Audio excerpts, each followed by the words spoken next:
At your job, do you ever have to deal with a nose roller? How about a snub pulley?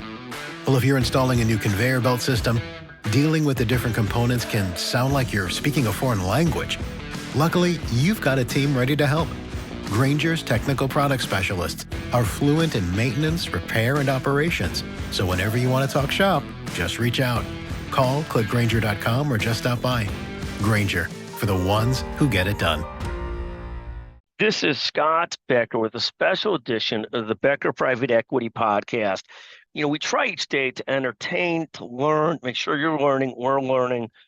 Today's discussion is about Judith Faulkner. And for those who don't know, Judith Faulkner is the CEO of Epic. And Epic is the largest EHR in the country, probably the world. Judith founded the company some 30 years ago. She's built into the dominant electronic health records company in the world. And today's discussion is really this. You've got all these great CEOs that constantly take up sort of the limelight, from the Steve Jobs, the Bill Gates, the Satya Nadellas, the Tim Cooks, the Jensen Huangs of NVIDIA, the Elon Musks of everything. Not really everything, but of Tesla, SpaceX, Neuralink, and a lot more. And you've got all these fantastic CEOs, including Doug McMillon at Walmart, one of the great ones.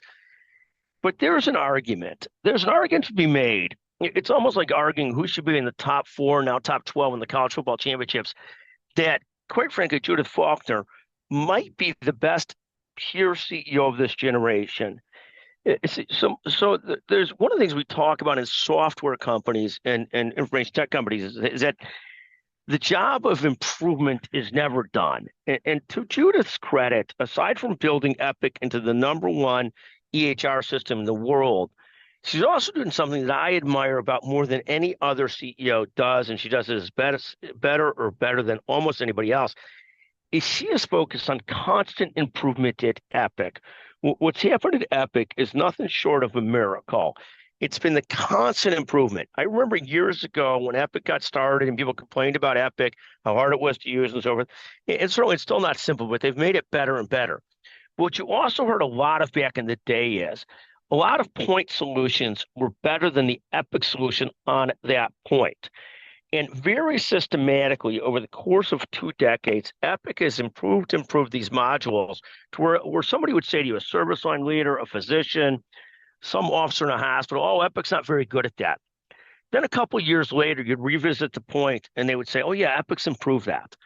I think that no company, and again, there's a lot of great technologies that have done this. None has done it better. Some have done it equally as well. At this constant, relentless focus on constant improvement of their product to go with, a tremendous job, of course, of commercializing. When I think about software, I think about product, software engineering, constant improvement. And then I think about constant commercialization, because sometimes big software and technology companies don't hit that mix perfectly where they commercialize as well as they build, and thus there ends up being a miss on product market fit. But I would argue that Judith Faulkner in our generation should be right up there, like Jack Welch was in the prior generation, as the great CEOs of our time. Again, she's a University of Wisconsin graduate, a Big Ten person, has done this 99% gifting pledge, which has given away a huge amount of her assets to charity, and not just passing them down. I feel bad for those 3 kids who won't end up with the billion she had, but they'll still be okay. But again, a real tribute to Judith Faulkner and what she's accomplished at Epic. Again, I'm a fan of a lot of CEOs. I've become over the years just an absolute huge fan of Judith Faulkner and what she has accomplished. Thank you for listening to the Becker Private Equity and Business Podcast. The first person that texts me with their vote as to how Judith Faulkner stands as a CEO, I'll send you a $100 gift certificate from Becker Private Equity and Business Podcast, just for the fun of, seeing who will vote yes or no, or give me some comments and your thoughts on Judith Faulkner, or tell me how much you hate the podcast. I don't care. just join me and give me a comment, 773-766-5322. And I'll go ahead and send you a $100 Amazon gift certificate. I would send you an Epic gift certificate, but I don't know if that's easily accessible. So we'll send you a $100 Amazon gift certificate. Thank you for listening. You got to be the first. Thank you for listening to the Becker Private Equity and Business Podcast. Thank you. Decisions. Wait a minute. Are you still looking for cars on Carvana? Yeah, decisions.